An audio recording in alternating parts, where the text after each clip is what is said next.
Нагрузка. Да, она пока вместо... Её на снимке прям видно, что вот она уже проваливается, там уже все там стерлось.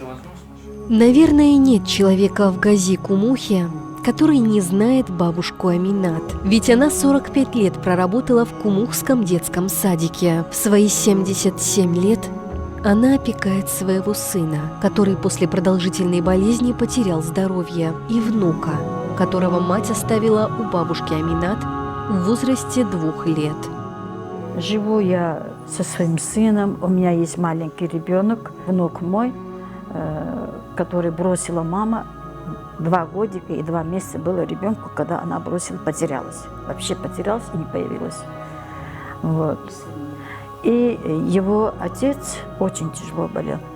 2 года он по больницам ходил, в больнице лежал. Вот сегодня вот в таком состоянии. Альхамдулилlah, шукр, альхамдулилlah, шукр.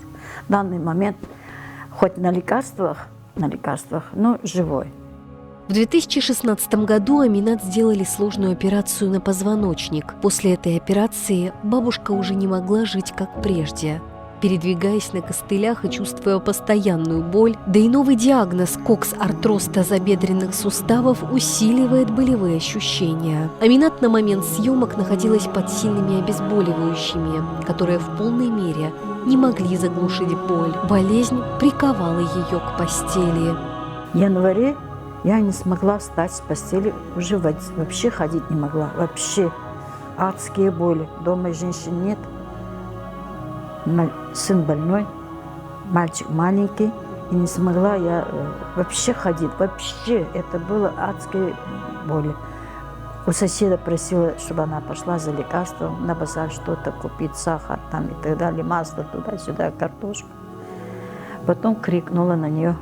Я говорю, я не могу ходить, Саида, говорю, давай что-нибудь, что делать. Она приехала с мужем туда, забрала меня сюда, да. Потом они вызвали сюда этого врача. Врач назначил все, и он сказал, что у меня тазобедренный сустав разрушен. Сестра отправила в Питер мои вот эти снимки, где-то кассеты вот эти. Оттуда врач сказал, срочно надо оперировать. Мы сделаем квоту, постараемся. Вторую операцию мы не можем квоту выбивать, пока мы не можем. В данный момент Аминат требуется повторная операция на позвоночник, которую собираются провести в Санкт-Петербурге. Фонд «Инсан» в Лакии объявляет сбор на лечение бабушки Аминат в размере 150 тысяч рублей. Уважаемые друзья, давайте не останемся в стороне и поможем нашей бабушке. Хотелось бы жить, пока мой сын вылечится, чтобы я могла оставить ребенка.